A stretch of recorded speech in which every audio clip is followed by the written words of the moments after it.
Assalamualaikum warahmatullahi wabarakatuh. Salam sejahtera.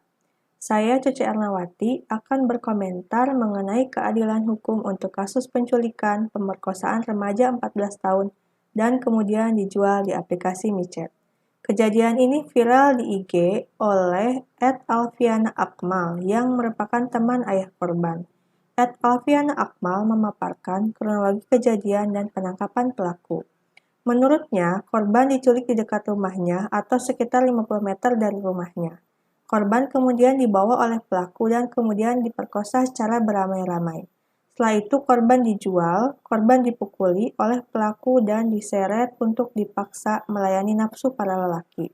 Selama 7 hari disekap, korban dipaksa melayani nafsu lebih dari 20 laki-laki. Bahkan saat melayani pun korban siswi SMP berusia 14 tahun asal Bandung itu tetap dipukuli dan diancam akan dibunuh. Adapun kronologi pengungkapkannya adalah pada tanggal 15 Desember 2021, seorang wanita remaja yang berusia 14 tahun hilang dengan inisial TP dan masih duduk di sekolah menengah pertama. Pada hari pertama tak kunjung pulang ke rumah, orang tua korban mencari ke orang terdekat terlebih dahulu, seperti nenek, kakek, dan saudaranya. Namun tak kunjung ditemukan. Kemudian, pada hari kedua, sang ayah memposting status orang hilang di Facebook dengan harapan anaknya akan segera ditemukan. Memasuki hari berikutnya, sang ayah menerima kabar dari orang lain mengaku telah menemukan anaknya di Terminal Lewi Panjang, Bandung.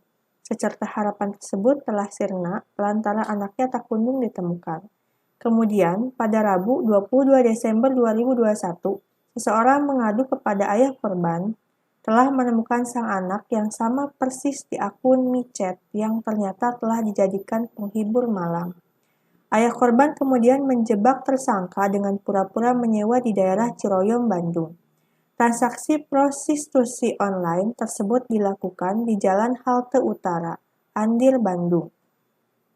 Saat transaksi berlangsung, korban ditemani oleh IQ 19 tahun, LU 17 tahun, dan SQ 19 tahun, yang kemudian ketiganya telah digiring ke Kapolsek Andir.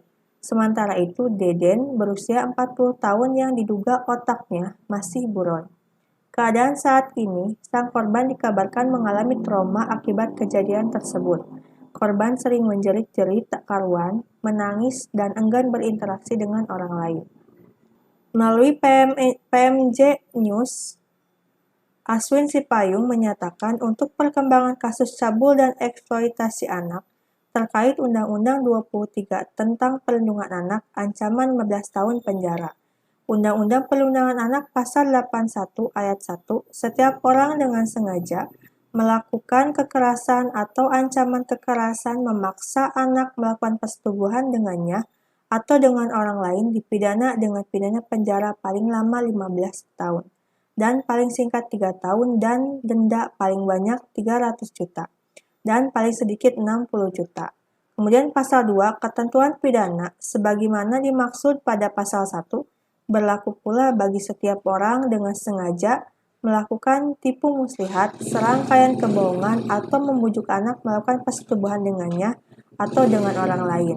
Kemudian, pasal 22, setiap orang dengan sengaja melakukan kekerasan atau ancaman kekerasan, memaksa melakukan tipu muslihat atau serangkaian kebohongan, dan membujuk anak untuk melakukan atau membiarkan dilakukan perbuatan cabul dipidana dengan pidana penjara paling lama 15 tahun dan paling singkat 3 tahun dan denda paling banyak 300 juta, kemudian paling sedikit 60 juta. Kemudian, pasal 83, setiap orang memperdagangkan, menjual, atau menculik anak untuk diri sendiri atau untuk dijual dipidana dengan pidana penjara paling lama 15 tahun dan paling singkat 3 tahun, dan denda paling banyak 300 juta dan paling sedikit 60 juta. Menurut saya, kekerasan ini sangat keji dan tidak bermoral. Pelaku wajib ditangkap semuanya dan dikenakan pasal berlapis sesuai undang-undang yang berlaku tentang perlindungan anak, penculikan, dan pemerkosaan, supaya tidak terjadi korban yang lain lagi. Dan himbauan untuk para orang tua harus lebih waspada menjaga dan memantau anaknya, terutama yang berhubungan dengan media sosial. karena sangat rawan sekali.